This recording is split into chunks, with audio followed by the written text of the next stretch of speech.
Good morning. It is Monday, May 6th. Hope that everyone's week is starting off on fire. We are going to kickstart this thing for you in just a few minutes. Time for our countdown, and then the show will begin.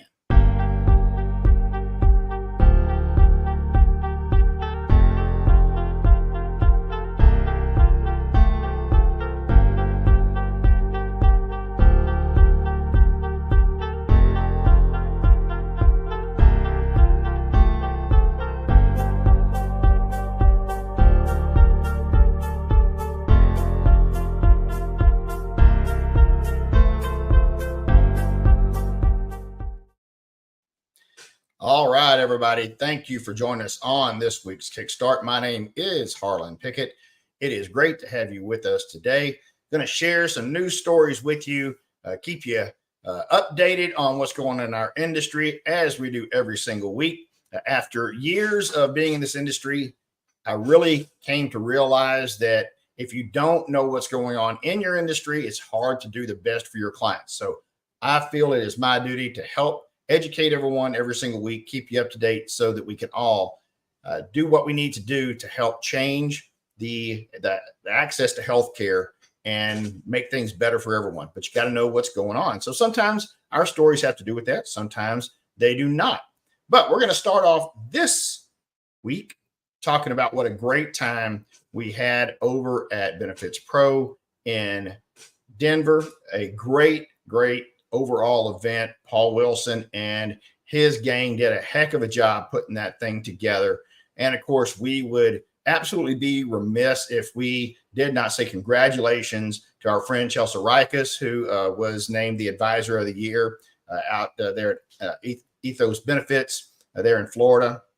Her and her husband, Donovan, very well deserved. Great job, you guys.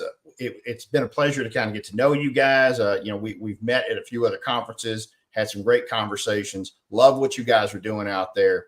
If you're out in that area or really anywhere, and you want some advice on how to kind of proceed, especially if you're new to this industry, you can't get much better advice than speaking with them. So reach out, and I'm sure Chelsea would be happy to tell you her story. It's an absolutely incredible story. But congratulations once again, Chelsea, from all of us over at Eagle Care. It's been a real honor to get to know you, man. All right. Well, we're jumping right into a whole different situation now. And while we were at Benefits Pro, Tuesday morning, all of a sudden the buzz across the entire place was that Walmart Health was shutting down all of their centers and their virtual services. A big deal for a lot of folks out there. We certainly know a number of people that were with that organization. At Eagle Care, we have used the virtual services of Walmart for quite a while now, for a couple of years. So obviously this had an impact, or will have an impact, on our services. The great news is we were able to pivot pretty quickly and kind of move in another direction. We had been looking at some other options as well. But it's just continuing to kind of go down this pathway. So Walmart's closing all 51 of its Walmart Health Centers. That's across 5 different states. They did announce this on Tuesday morning. Their quote is, through our experience managing Walmart Health Centers and Walmart Virtual Care, we determined there is not a sustainable business model for us to continue. Well, this is just continuing on with what we've seen with some of the folks that the media, anyway, is calling healthcare disruptors. But it's these big companies, right? Other disruptors have scaled back. Optum, they got out of the virtual business. That also was announced within the last couple of weeks there in April. Amazon, they, of course, purchased One Medical a while back, and they laid off hundreds of employees at One Medical and at their Amazon pharmacy back in February. And then, of course, you got Walgreens, who purchased Village MD and has now just been closing clinic after clinic across large parts of the country. They've closed dozens of clinics. Of course, this all came after they actually announced a $5.6 billion loss. So, there's a lot going on with that. But another interesting part of that Village MD part, is that on Thursday, May 2nd, so last week, Cigna, who you may or may not have known, was an investor in VillageMD. They elected to just write off 1.8 billion of their investment, and they had invested 2.5 billion. So they wrote off almost the entire amount. And of course, they said that VillageMD's lackluster growth and what's happening, of course, with the majority owner of Walgreens shutting down so many clinics, they just saw that as an opportunity to write off that loss. They don't see that that's necessarily going to recover. So it'll be interesting to see what happens long term. The problem that many of us inside the industry see is that these big corporations look at this, once again, as a business with nothing more than a profit to be made, but they don't understand what's really in it. There's a reason, in other words, why direct primary clinics work, why they're profitable for these entities that run them. It is a model that has now been shown to work. But continuing to think that you can just rehash things in a retail setting for fee for service, we're just seeing over and over and over that this fails. And until they get it, and I don't know that they ever will get it, they're just going to keep trying the same thing and failing over and over. But that's just my opinion. But I know it is shared by a number of folks in our industry that see this as a continuing thing. I'm not saying that in some cases they don't have really good interest, especially in Walmart's case, where they were really going into rural areas where there may have been a lack of primary care. But that primary care business is hard. And when you're looking at the situation in that business model of waiting to get paid, just like primary care doctors do, all of that fee for service and all of that reimbursements, all of those things. I mean, look once again at what happened during the whole situation with Change Healthcare, and it still isn't right for many, many physicians. So it doesn't take much. One little thing can really mess up that whole situation. Fee for service, that's what part of it is. I mean, we see this really with hospital systems and such as well. So anyway, as this moves forward, we'll continue to see how these organizations do. But I think that it is just a continuing issue we're going to see down the road with big companies that don't really understand what folks want with primary care.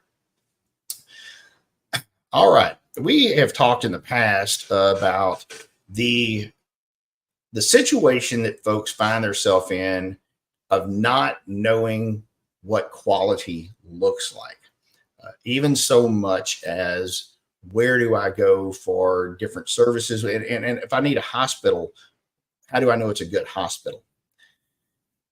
There's a couple of different resources that are public facing and easy to look at. One of those is the Leapfrog Group. Another one, of course, is CMS ratings. Not that people do that, by the way, not that they look, they should, but they're not doing that. But I thought one of the more interesting things that was put out here by Becker's was a comparison of the Leapfrog, the spring ratings on Leapfrog that came out on May 1st versus CMS's star ratings.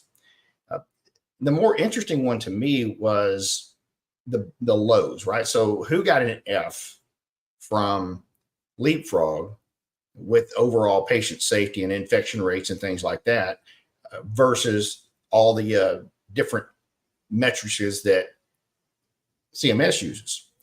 Well, overall, most of the ones who got an F did pretty poorly. So I'm going to go ahead and just go down a quick list because I think you should know, first of all, which facilities got an F and then also have 1 star.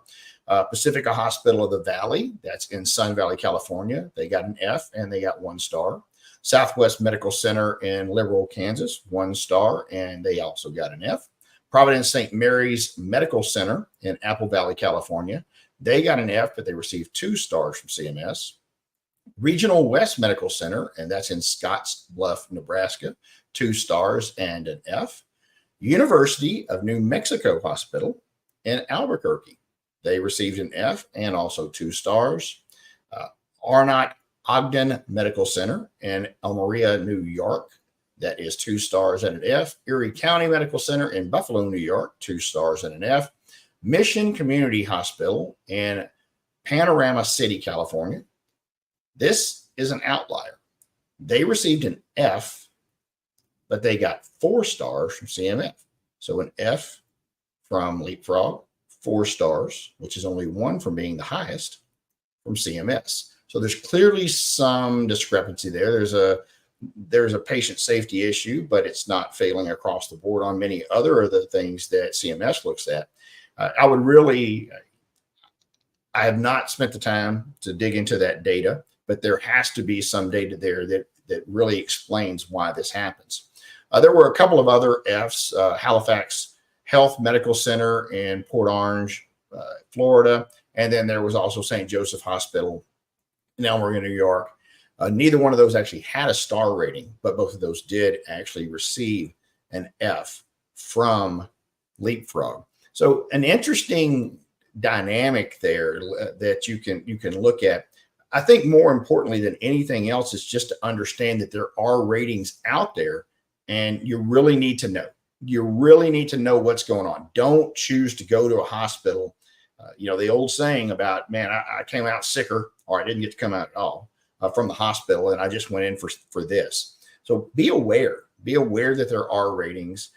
If you want to know how to access that type of information, please reach out to us, man. I'd love to share that information with you so that you can also take care of your clients in the best way and make sure that they understand that there are ways to get that information.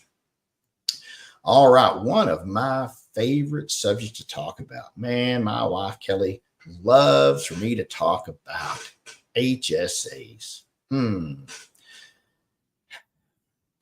HSAs are also called consumer choice plans, which is kind of a funny situation there. They're not all they're cracked up to be in many cases because people just don't understand what they have. We're seeing about 1/3 of Americans now, on the commercial side anyway, have HSAs. A lot of that is simply because that is the least costly option, or in some cases, the only option that's offered by the employer. But there's a lot of confusion about those. And as this report from the Consumer Financial Protection Bureau shows in this report that they released on May 1st, there's a lot of confusion. There's a lot of hidden fees and crazy things that are going on in the actual account, not in the plan itself, but in the account.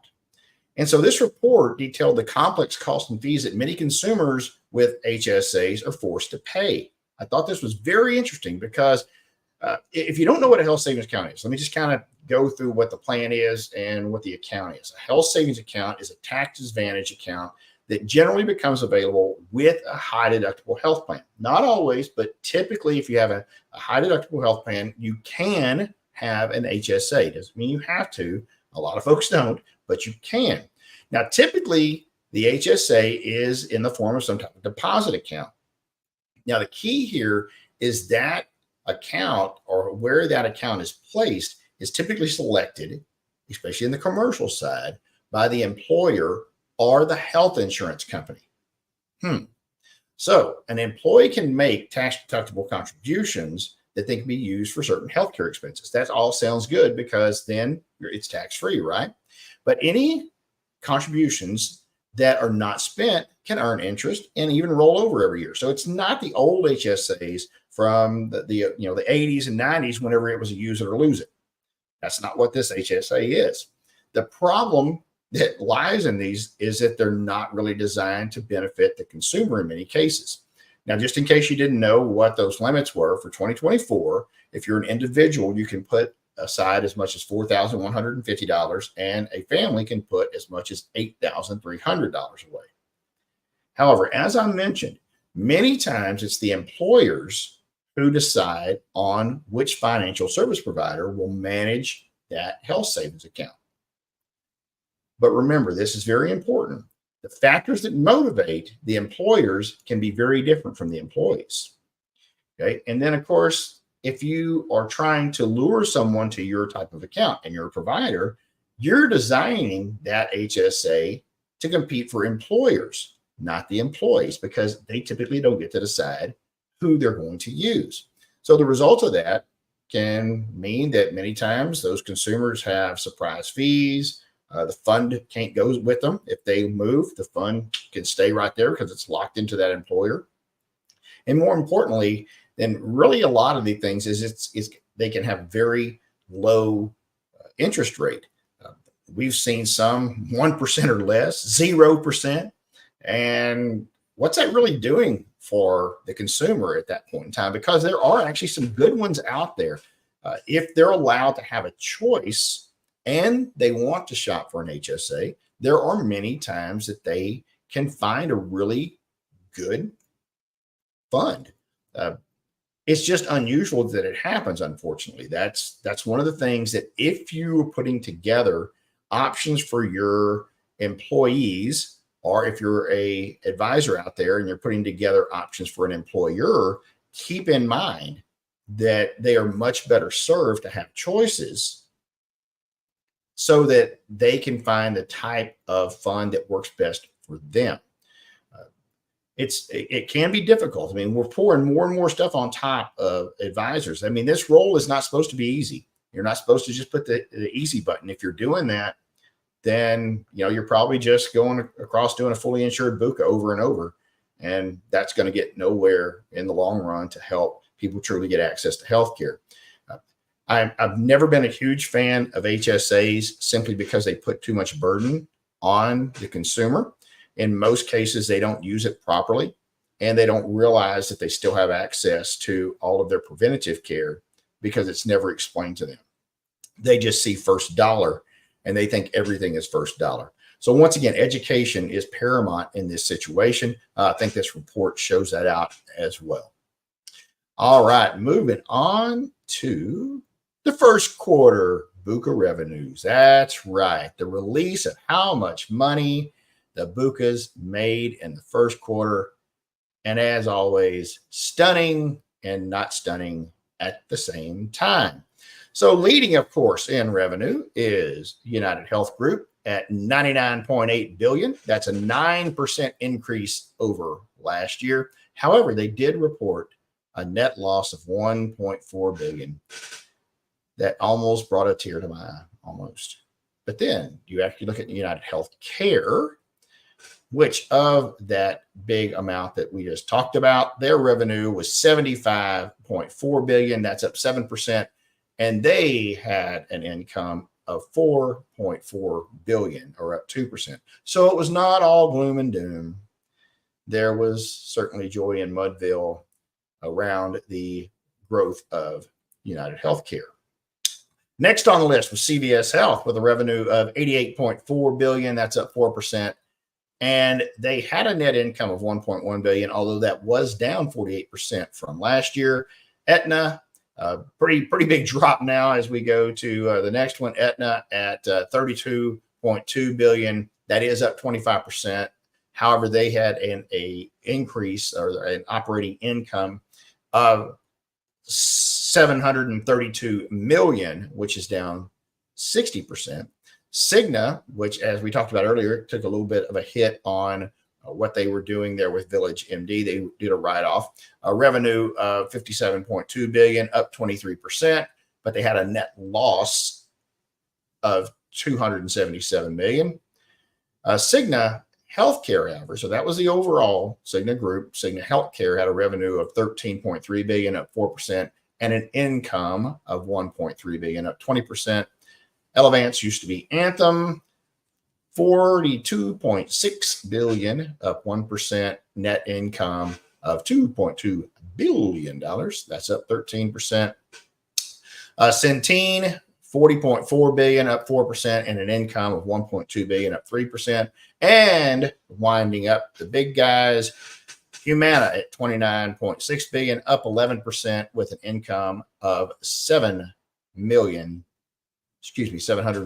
million, down 40%. Last little thing, we want to talk about anything else in that insurance segment. So anyone not related into those BUCAs, those big seven there, the revenue overall for the industry was $28.7 billion, up 11%. and an income of $898 million, down 32%. So no one's hurting too bad here. It doesn't appear. Even those that are taking a loss are certainly seeing growth, because everyone had a growth segment on their revenue side. I think that we will continue to see that situation go off and throughout, as the cost of healthcare goes up, and we see more and more folks staying aligned with this, as we have talked about here a couple of weeks ago, with people not moving away from the big PBMs the way that they should. I think that we're going to continue to see this type of situation unless people actually start really taking action that can make a dynamic change.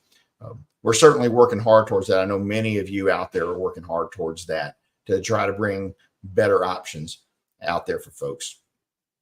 All right, we have got time for a couple of questions. If anyone has any questions or comments, please put that in the chat. Love to take anything that you've got and kind of give you my opinion on it, or just answer an overall question that you might have about any of the stories or anything else that's going on out there today. There were a couple of other little issues that I didn't really talk about today. There was a final rule on association plans that came across from CMS. Really didn't do anything, because the primary thing the change that was made back in 2018 never took effect because of a legal ruling that happened at the beginning of 2019, that pretty much everything that was in the original rule from the Trump era in 2018 they put a kibosh on it. So that never really happened. It's just why they took all this time to put a final rule out, I don't have any idea. But association plans, which I think are a wonderful idea and a wonderful opportunity for small businesses to not get stuck with the high prices of ACA plans. But once again, the government is involved. And if they would just stop helping us, we would be so much better. But they continue to meddle in things that they have no concept of what they are doing or what is going on in our industry. But there's that. All right. I do not see that we have any comments or questions this week. Don't forget, you can also, if you're watching this as a recording or you think about something later on, don't forget to go out there and put that in. We'll certainly follow up with this later on to make sure anything is answered. Also, later this month, we will, of course, be continuing our monthly series called Why Does Healthcare Suck? This month, it is going to be on the 28th of May, back to our regular last Saturday of the month schedule. Okay, we are still got a couple of ideas of what this may look like, but we will get back to you with all the invites and information as soon as possible. All right, everyone, y'all have a super blessed week. Happy Mother's Day to everyone coming up this next weekend. Hope everyone has a wonderful, wonderful week. Take care. We'll catch you next time on the Kickstart. We are out of here.